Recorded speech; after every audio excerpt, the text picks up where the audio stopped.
Oke, rekan-rekan peternak seluruh Indonesia, bertemu lagi dengan saya Sandra Destiawan. Kali ini saya bersama teman saya, rekan saya. Ini Bung Riki. Bung Riki ini punya pengalaman banyak di dunia babi juga. Kita hari ini mau sharing-sharing bersama Bung Riki ini tentang perkembangan dunia babi. Nanti sedikit kita tarik informasi perkembangan yang ada di Malaysia seperti apa. Halo Bung Riki, gimana kabarnya ini sekarang nih? Baik baik Bung Chandra. Ya, ini lagi ASF plus COVID ini. Memang semua peternak merasakan ini. Kalau di pengalaman Buriki di Malaysia gimana? ASF-nya sudah pernah mengalami atau puji Tuhan masih selamat? Kalau di Sarawak sendiri sih puji Tuhan masih selamat ya, jadi masih masih terkendali lah. Terakhir radius berapa ya sudah masuk ya? Atau memang masih jauh ya? Yang Sabah terakhir itu ada jantan yang mati di declare sebagai ASF itu? Saya rasa masih masih ini sih, Pak Chandra, masih perbatasan dekat Brunei lah saat itulah. Masih Brunei ya. Brunei Brunei Ah, nggak terlalu banyak Brunei. babi sih ya. Kalau Brunei kan minyak ya. Ya. Aman jadi di ini ya. Kalau COVID-nya di sana, lockdown-nya gimana? Kan Itu sih semua sih itu skala nasional sih. Jadi semua harus ikut. Jadi full lockdown itu waktu itu berapa bulan ya? 2 bulan, lockdown-nya 3 kalau bulan deh. Malaysia beneran lockdown ya? Atau PSBB kayak Indonesia ada yang boleh, ada yang enggak? Kalau dulu awal-awal full lockdown, jadi memang nggak boleh keluar-keluar. Memang memang kalau nggak perlu sekali, memang urgent atau apa nggak boleh keluar. Memang. Tapi dari misalnya dari kandang pergi ke kota belanja gitu nggak ada masalah ya, boleh ya? Eh Beberapa ada yang boleh ya, kalau ada surat tugas seperti itu. Cuma memang Dari ketat kantor sekali waktu jadi itu. ngasih surat tugas ya. Mm-mm. Iya. Oke, jadi hari ini kita mau ngobrol tentang peternakan babi, Pak Riki.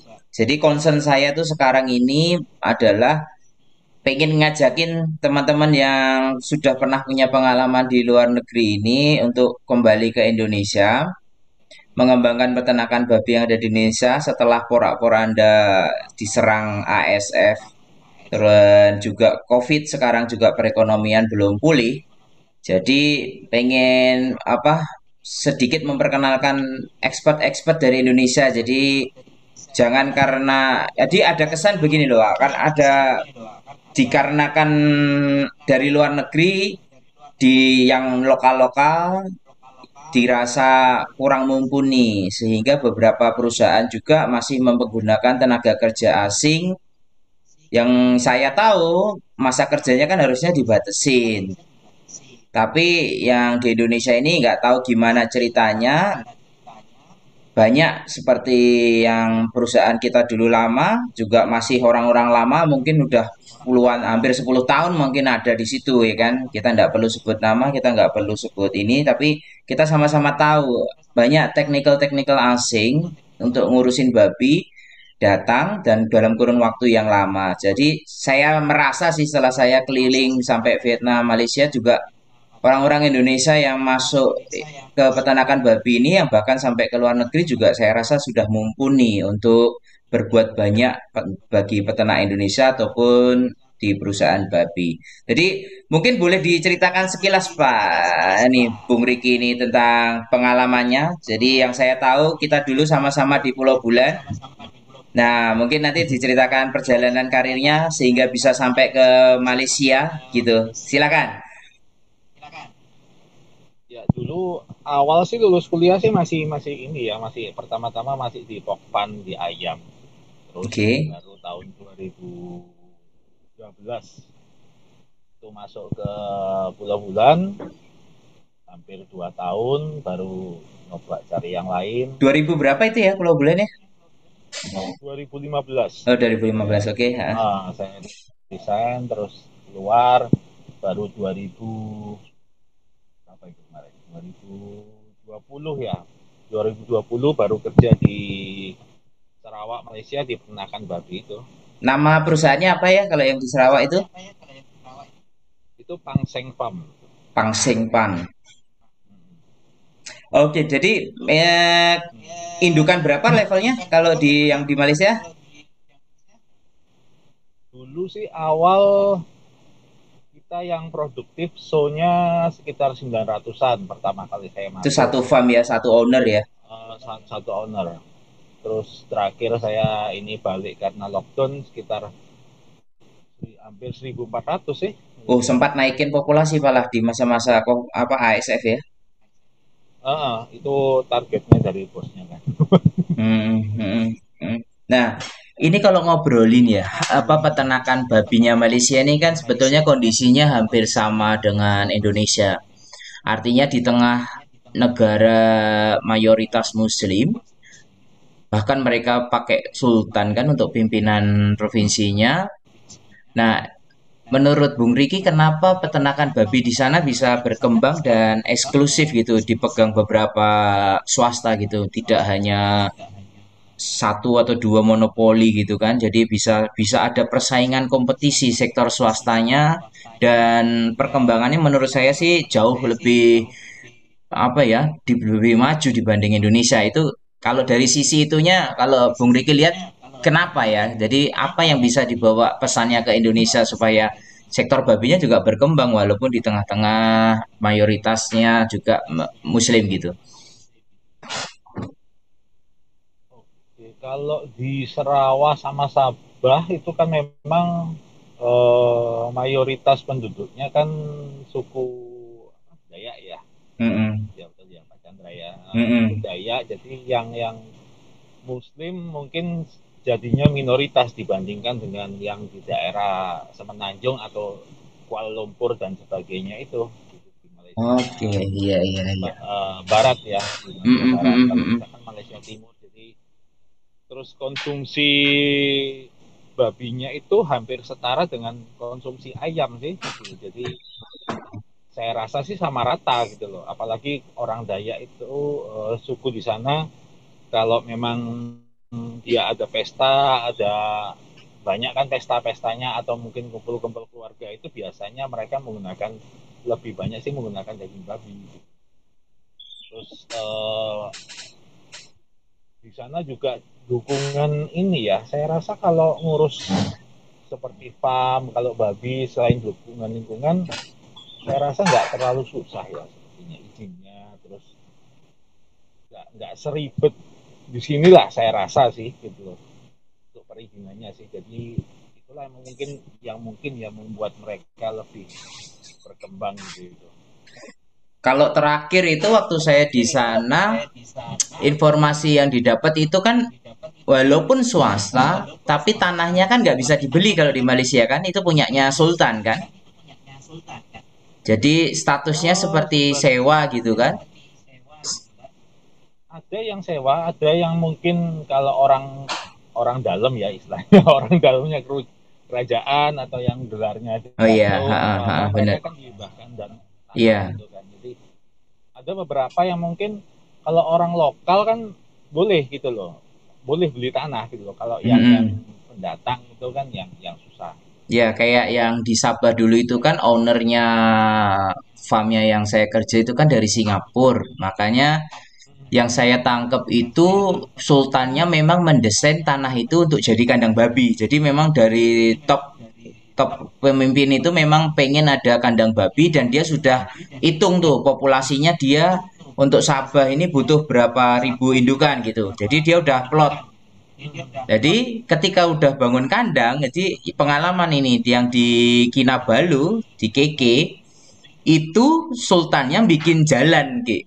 Jadi kandangnya itu dibelah sama jalan raya gara-gara tanahnya tanahnya sultan ya kita nggak bisa ini jadi kalau datang ke Imbasan Tenggara yang di Keke itu ada kandang di kan itu miring tuh kemiringan ya yang kandang atas sama kandang bawah tuh tengahnya kebelah karena jalan raya makanya saya heran Pak ini kandang kenapa dibelah jalan raya gitu ya kita di sini kan sewa jadi apa yang mau jadi proyeknya Sultan ya kita mau support tapi di berdirinya kandang itu dibantu juga sama sultannya. Jadi memang semuanya apa ya kayak kayak memang semuanya ada di tangan sultan. Jadi semuanya memang kalau sultan izinkan juga semuanya berjalan lancar gitu. Nah, ini cerita lagi untuk genetik. Iya, Sepengalaman genetik Pak Bung Riki lihat di Indonesia, ada melihat kemajuannya kan banyak terjadi di Malaysia kan. Mungkin ada cerita apa yang dilakukan Malaysia sehingga genetiknya itu beda gitu guys. Kalau aku lihat kan babinya di sana kan desainnya badannya udah panjang, anaknya udah banyak gitu kan. Beda sama yang di Indonesia iya, buntet-buntet agak pendek gitu. Ada cerita nggak kenapa mereka bisa begitu ya? kalau di sana sih lebih lebih ini ya, mungkin karena ada satu farm itu yang dulu pernah saya kunjungi, memang dia agak modern. Jadi dia memberanikan diri untuk impor semen ya, semen langsung. Beberapa juga Frozen. indukan langsung. Indukannya Semen indukan hidup ya, indukan hidup. Mereka dari berani bobot untuk kecil gitu ya. banyak. Ada yang mungkin uh, ya ada gila, mungkin seukuran gila. Mm-mm. Tapi saya nggak pernah lihat langsung, cuma berdasarkan dari ownernya kan, dia cerita memang ada satu farm yang di Kucing itu dia concern sekali dengan bibit gitu loh. Jadi dia eksperimen itu, ada yang di train dia campur landrace campur Yorkshire, itu pun dia anaknya dia campur lagi. Jadi dia menemukan bagaimana membentuk bibit. Oh ternyata yang campuran ini dagingnya seperti ini, yang campuran ini dagingnya seperti ini. Kalau di waktu saya di sana kan Jadi itu itu salah satu apa ya? Kalau pas saya di sana itu ada apa kolektif ngimpor gitu pernah dengar nggak? Jadi peternaknya dikumpulkan untuk kolektif impor gitu. ya ya betul betul betul betul betul. Ya ada memang itu program dari, nggak tahu ya, itu program dari asosiasi. Jadi pernah dengar ya yang kelompok-kelompok peternak itu dia ngimpor bareng gitu ya. Iya iya ada. Jadi itu kalau dari pengalaman itu dikoordinir asosiasi atau pemerintah yang bareng-bareng impor gitu kalau ini. Saya rasa itu asosiasi itu sepertinya Pak Chandra, yang di sana lebih lebih apa kuat asosiasinya sih. Kalau di Sarawak itu harganya juga dikendalikan asosiasi juga itu. Jadi Nah, ini menarik ini. sama rata, nggak saingan satu dengan yang lain, yang satu jual 10 ringgit, yang satu jual 15 ringgit gitu tuh nggak bisa mereka. Benar-benar menarik ini. Memang memang di Indonesia yang lemah itu asosiasinya. Jadi ya kalau dilihat kesannya tuh pada mau menang sendiri, terus kalau lagi jatuh-jatuhan harga, mereka kadang ya saling serang juga. Jadi apa ya, kebersamaannya tuh saya rasa masih perlu banyak ditingkatkan kalau di Indonesia. Nah, ini cerita tentang ini Pak Riki. Pak Riki pernah kerja di Indonesia, Pak Riki pernah kerja di Malaysia. Jadi pengalaman saya waktu saya balik dari Malaysia ke Indonesia dan masuk ke peternakan Indonesia serba syok. Karena apa yang kita biasa kerja berdasarkan SOP, kita bekerja berdasarkan standar. Jadi kita sudah apa ya di training sedemikian rupa supaya terbantu mencapai performa. Tapi ketika di Indonesia, oh desainnya berantakan, kandangnya minimalis, fasilitasnya minimalis gitu.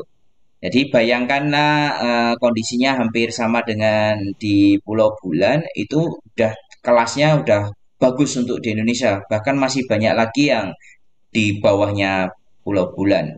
Nah, jadi kira-kira kalau dari sisi manajemen fasilitas tadi genetik kita udah diskusi, mereka impor begitu rupa. Terus jadi kalau dari sisi manajemen, dari sisi fasilitas tuh kira-kira yang menonjol yang paling diingat dari Pak Riki ini untuk perbaikan kandang-kandang andai kata boleh di-sharekan ke Indonesia ya peternak Indonesia itu apa sih yang perlu ditiru dari manajemennya Malaysia gitu. Mungkin kalau kandang itu kan invest yang besar sekali ya. Memang kalau kita mau yang memang antara yang oke lah, bisa dibilang skornya antara 7 sampai 10 gitu kan. Kalau maksimal dari 1 sampai 10 gitu kan memang Mm-mm. investnya mahal. Mahal ya. Investnya memang mahal sekali gitu loh. Cuma yang perlu diperhatikan memang kan kalau kita di pemeliharaan kan manajemen ininya sih, manajemen biosecurity, terus memang kalau mau yang untung cepet, ya harus berani ini sih. Kalau saya sih lebih banyak harus berani invest ke bibit yang unggul sih gitu. Jadi kita meliharanya juga nggak rugi. Oh, jadi genetik Perbaikan genetik itu itu perlu, ya kan? Memang memang kita pun juga di sini oke. Memang kita beberapa peternak juga sudah mencoba. Yang ingin didiskusikan lagi fasilitas. Kalau yang saya dengar kan kayak Sarawak itu kan udah close house kan ya. Kalau di saya kemarin terakhir di Sabah itu dia masih open house biasa, tapi kita bantu dengan kipas untuk menghindari heat stress di siang hari. Kalau gambarannya yang di kandang Pak Riki gimana? sama sih Pak Jaga, sama juga.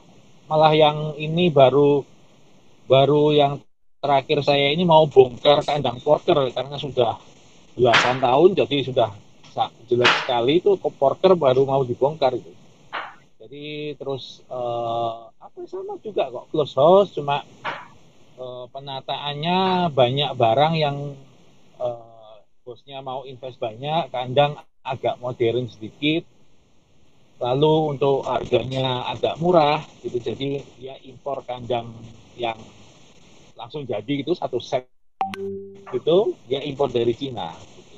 Oh, Jadi deket agak sih ya agak Malaysia miris, dari jadi Cina ya. harganya Terbuka lumayan juga ya tradingnya ya. terbuka karena kan bosnya kan ini kan keturunan Cina juga kan, jadi sana kan Hmm. banyak banyak ini, dia komunikasi langsung, terus salesnya dari Cina itu langsung ke sana gitu loh, jadi langsung memasarkan ke negara tujuan gitu. Jadi menangnya sih itu juga. Itu yang diimpor jadi apa aja ya? Pagar, terus feedernya juga.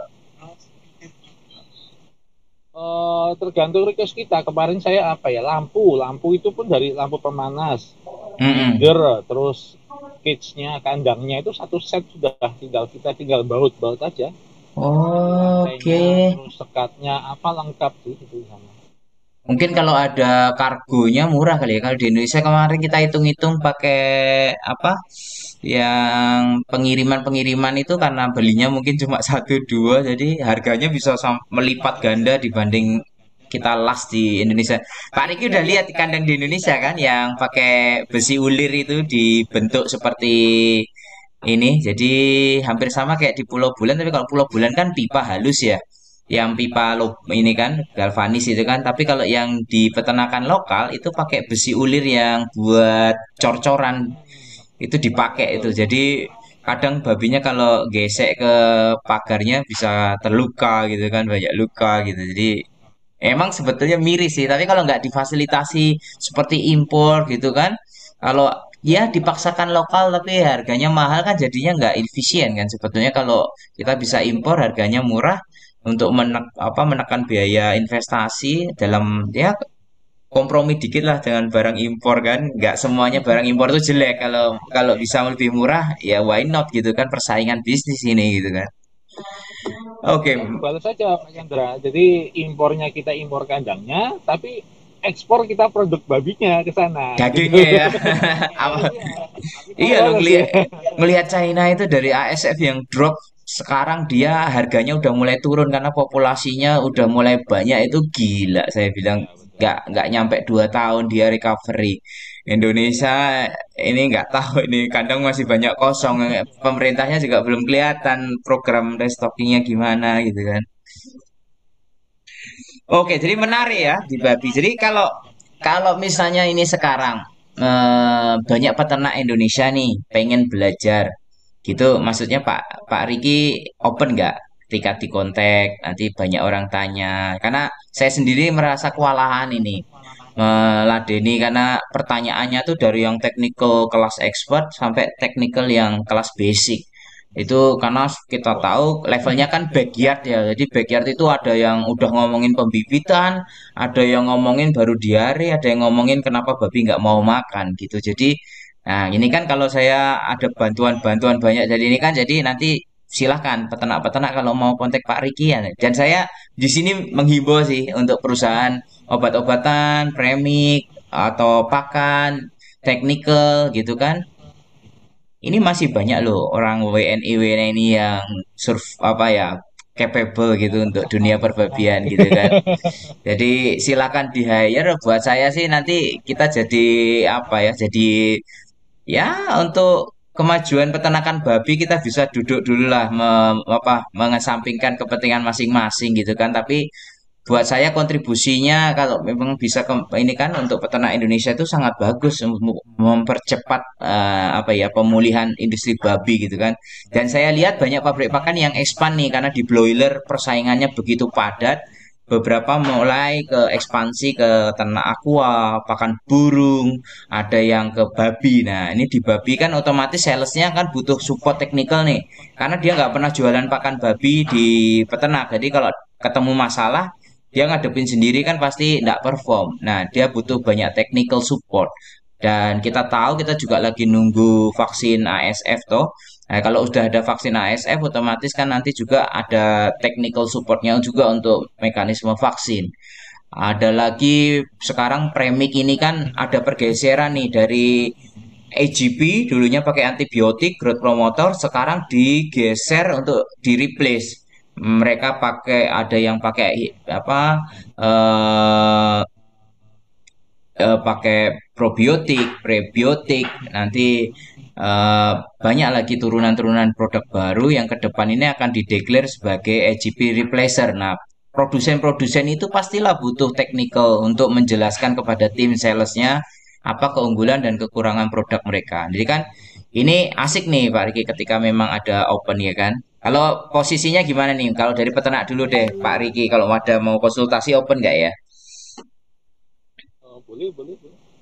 Boleh ya. Jadi nanti ketika ada teman-teman yang mau tanya lebih lanjut tentang industri perbabian di Malaysia, mau di compare di Indonesia, atau mau tanya lebih detailnya tentang desainnya kandang tadi yang seperti Pak Riki cerita baru bikin yang dari Cina gitu kan. Ini kan artinya nih knowledge nih. Saya dulu di Vietnam ada pernah bangun kandang itu memang knowledge banget desain desain lantainya, pagarnya, pakannya. Mereka tata sedemikian rupa sehingga kita kerja itu nggak capek gitu kan Pak Riki ya.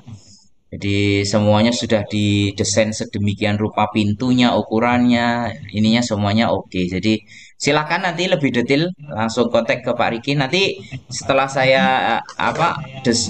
saya edit nanti ada informasi kontak personnya Pak Riki di ini sama mungkin Facebooknya, mungkin apanya nanti saya drop di video. Nanti silakan kontak Pak Riki, perkenalkan diri untuk diskusi langsung sama Pak Riki gitu. Jadi nah, terakhir deh Pak Riki, apa yang Pak Riki pengen sampaikan kepada rekan-rekan peternak ataupun pada pelaku-pelaku bisnis industri babi yang ada di Indonesia? Jadi apa mungkin ada satu dua kata sebelum kita closing? Harapannya sih ini ya, karena mungkin di Indonesia kan mayoritas kan Muslim ya. Jadi mungkin pasar babi sih mungkin nggak kalau di Indo nggak terlalu banyak sih. Ya, segmented dan Kalau terbatas. kita kalau kita mau itu yang seperti saya guyon saya sampaikan ke Pak Chandra itu gitu loh. Kita boleh impor gitu kan karena sekarang kan kita katanya anti impor gitu kan, Ya, tidak memilih produk lokal dan sebagainya gitu kan.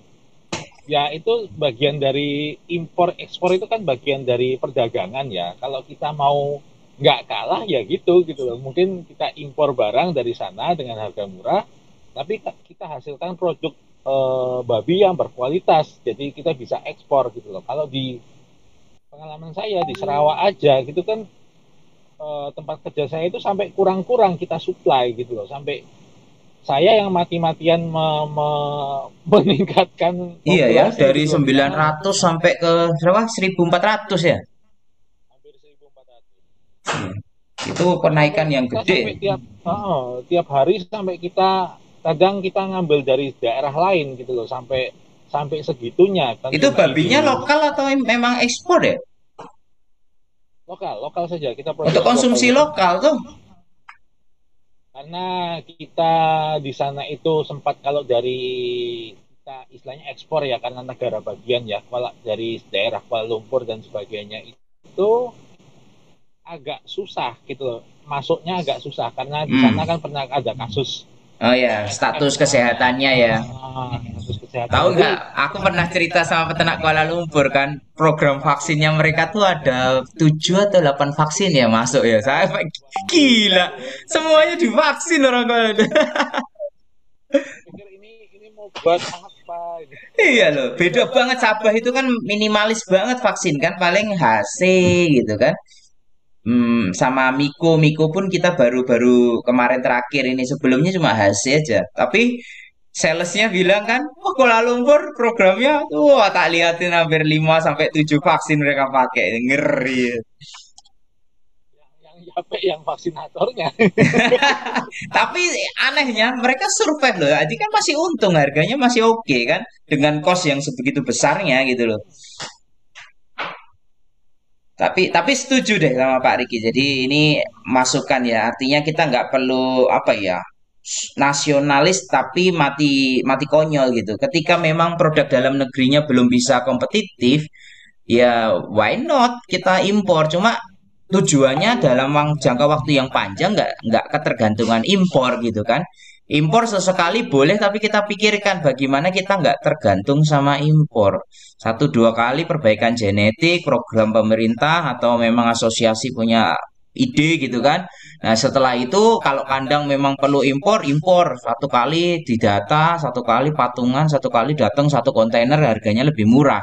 Nah habis itu evaluasi bisa nggak produksi lokal bikin yang hampir serupa gitu. Kalau memang Indonesia nggak ada ininya ya jangan dipaksain, malah nanti biayanya jadi lebih mahal gitu kan ya. Oke, menarik banget. Jadi sangat ini ya, inspiratif ya. Jadi silakan nanti teman-teman peternak-peternak.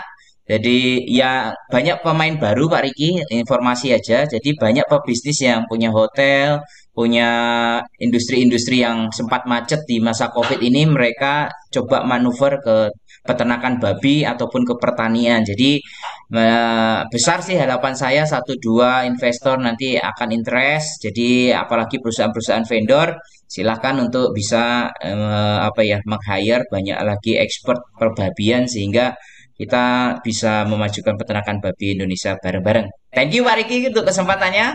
Hati-hati di perjalanan. Saya lihat ada di apa lagi nyetir ya. Mungkin ini lagi parkir ya. Jadi ini sehat selalu. Ketemu lagi ya. Nanti kita ngobrol-ngobrol banyak lagi.